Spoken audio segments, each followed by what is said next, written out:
Bom, então continuando, o Jung ele admite que não são todos os casos que precisam desse aprofundamento do tratamento, mas em pacientes onde isso se faz necessário, ou seja, aqueles pacientes que realmente precisam do aprofundamento, precisam o, esse desequilíbrio necessário, ele vai aparecer de alguma forma, de qualquer forma vai aparecer esse desequilíbrio. Se o paciente precisa, vai aparecer, o processo vai se desenvolver. E nem que muitas vezes o paciente, ele vê no terapeuta, simplesmente na figura do terapeuta, no que o terapeuta representa para ele, o ensejo para liberar essas fantasias, para se dissociar um pouco da persona e liberar essas fantasias e, e seguir com esse processo. Ainda que o terapeuta não diga nada, como se o paciente visse nele um ensejo para essa manifestação, ou seja, a partir do contato com conteúdos do inconsciente pessoal, manifestará ou mania de grandeza ou sentimento de inferioridade, ou seja, o Jung ele repete isso, que com esse contato com esses conteúdos inconscientes, com o início ali da desintegração da persona, vai haver esse desequilíbrio psíquico que vai ser marcado ou por uma mania de grandeza ou por um sentimento de inferioridade. Essas reações são previsíveis, segundo Jung. E Jung diz que quando o desequilíbrio psíquico parte desse contato com o inconsciente, é como se fosse uma psicose, pois o inconsciente está no comando, ou seja, o inconsciente começa a ficar mais no comando do que o consciente. E isso é a característica da psicose, né? Então, isso marca uma psicose. Manifestando suas fantasias, mas não é diferente mas é diferente de uma doença mental. Ele usa esse termo, é diferente, bem diferente de uma doença mental. Ele usa pois a doença mental levaria apenas à degeneração, ou seja, quando o paciente se entrega simplesmente como uma patologia, patologicamente, isso leva apenas a uma degeneração, enquanto o desequilíbrio psíquico adquirido do contato com o inconsciente resultaria em um restabelecimento do equilíbrio de forma muito mais plena. Esse novo equilíbrio é alcançado quando a consciência consegue assimilar os conteúdos inconscientes,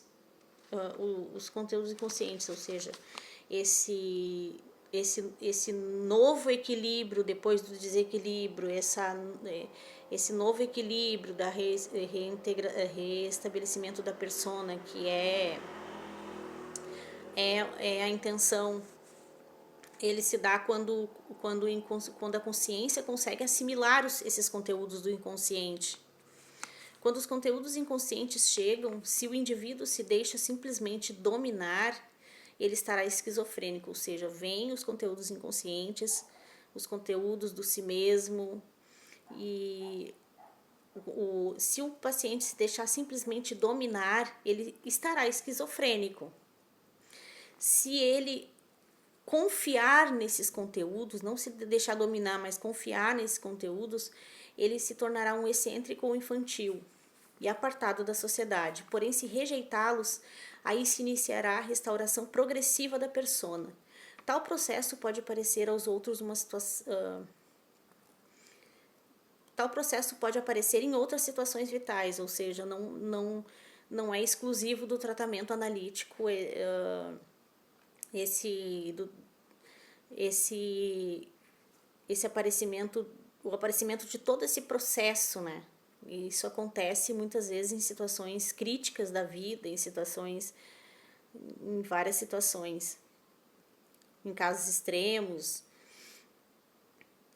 e outros que levam a esse processo mais profundo, dependendo da disposição do sujeito.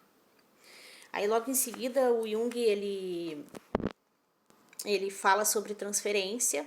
Eu não posso falar sobre transferência porque eu não estudei ainda exatamente, mas o Jung se utiliza de tal termo psicanalítico, mencionando ser necessário muito cuidado em seu tratamento. Ou seja, o Jung ele deixa claro que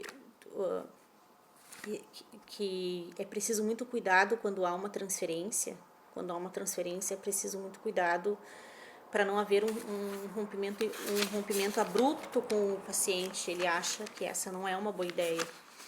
E ele também não acha uma boa ideia deixar simplesmente esperar para que isso passe por conta, porque isso sobrecarregaria o médico, porque e o paciente também, porque o médico ficaria sujeito a muitas exigências, vindas da fantasia, e afinal de contas ele é o médico, ele tem uma ética, ele não pode, até inclusive tem uma citação assim no livro nesse livro, que o médico não pode irritar-se, então fica mais difícil, né? Então, como papel de médico.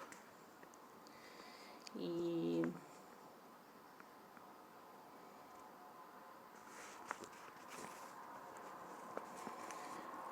aqui, para Freud, a transferência se explica simplesmente por uma exigência sexual infantil. Adler, por sua vez, explica a transferência como uma meta infantil de poder. Erotismo infantil de Freud e o impulso de poder de Adler são, no fundo, a mesma coisa. Isso é o que Jung achava. E eu li muito pouco Freud, não conheço Adler, eu me detive no Jung mesmo, então eu não posso, eu estou simplesmente meio que repetindo essas partes aqui. Então, o erotismo infantil de Freud, reduzindo, simplificando esse mecanismo, e o impulso de poder de Adler são, no fundo, a mesma coisa. Apesar das duas escolas terem um choque de opiniões, né? No fenômeno da transferência vem à luz fragmentos de instintos primordiais. A partir daí, Jung sugere uma maneira de argumentar com o paciente sobre suas exigências infantis, ou seja, é uma opção de falar com o paciente, olha, sobre as imagens primordiais que vêm, sobre argumentar com ele sobre isso e tentar chegar a um acordo. E